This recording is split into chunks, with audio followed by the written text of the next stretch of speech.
the internet has really helped a lot of people. The father of those 5 children is late and their mother is blind.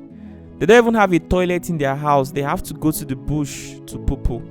And life has really been difficult for this family. After I documented their story and posted on my platform, a lot of people reached out to me and said, Lucky, how can we support this family? And people sent in their different donations. I and my team, we decided we were going to travel from Abuja back to Makurdi to see how we can help this family. We looked at their situation. This family really needed help, but we didn't know where to start from because the money we were able to generate was not too much.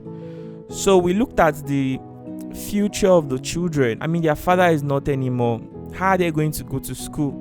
How is the mother going to support them to go to school? So first of all, we decided we are going to consider the fate of those children. They complained to me that the school they currently attend, that they don't speak English language, that they speak their native language, and it's affecting them. What were you saying? I was saying that I don't like my old school. I want a new school that my classmates there can be able to speak English. Because this is my school that I'm going now, they don't speak English. It's affecting their learning process. And they begged me and said, sir, please change our school, send us to another school. We want to learn, we want to become successful in life.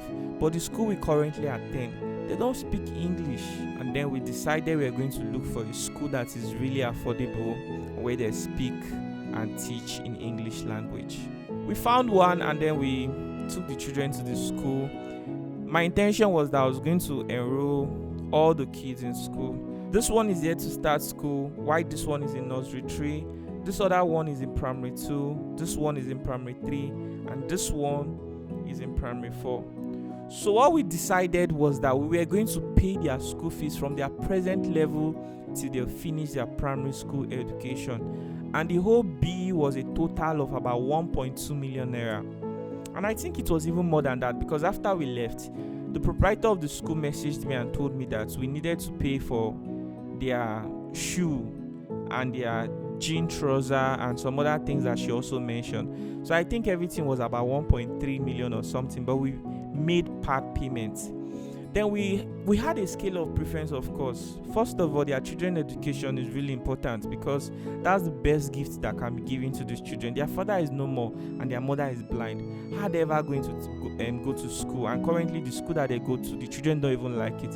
If you watch the video I posted before, you discover that these children are really brilliant. They don't even speak pidgin English. They speak so well and they speak so confident. So I think that the best thing we could have given to them was education. So we made sure that till they finish their primary school education, they will not even have to pay for anything. I mean, their school uniform has been paid for, their books have been paid for, learning materials, every single thing has all been paid for till they finish their primary school education. None of these children, absolutely none of them, will have to worry about anything concerning school. Everything was included in that very budget. So the next thing we had to look out for was something that they can do to earn a living, to sustain. We had already bought them food provision of 170,000 naira, which was going to be enough for at least 2 months. But then we decided we needed something that would give them money. Okay? So what we decided was going to set up a provision business, because we thought, what kind of business will we set up, especially in the kind of environment that they live in. And she said that she will be able to handle a provision business. So what we did was that we rented a shop for her. We paid for 2 years, and then we called a carpenter to come and put the shop in place, so she'll be able to create storages for the provisions that she'll be selling. We bought her a deep freezer, we bought standing fan, we bought a lot of other appliances, and then we stocked up the provision shop with some commodities for her to sell. We had somebody who wrote everything down, and the person is going to put her through the price. It's not just her and the children, but the only thing with this business is that she won't be able to sell in the afternoon while her children are in school. So she'll only be able to sell in the early morning before the children are in school.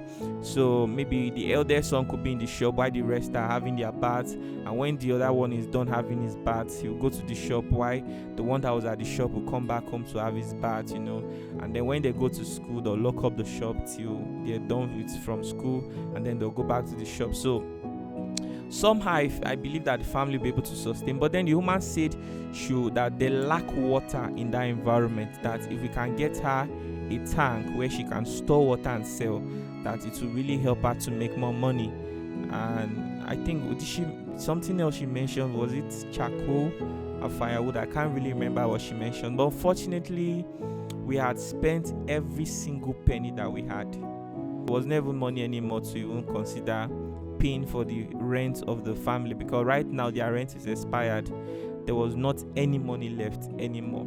So we had spent all the money to set up the provision business, buy refrigerator, buy the things that should be selling, pay for 2 years of rent, call a carpenter and a welder to put the place in order, and pay the children's school fees. So right now their house rent has not been paid, and even the place that they are staying, they say the landlord is having issues with the mortgage bank, so that they would like to go to another place. So I had even asked someone to go look for a place, but unfortunately we ran out of money. Like every single kobo was just completely spent from the Lucky Udu's Foundation's account. So I think that two things we've been able to achieve was sending the children to school, paying their school fees from their present level till they finish their primary school education.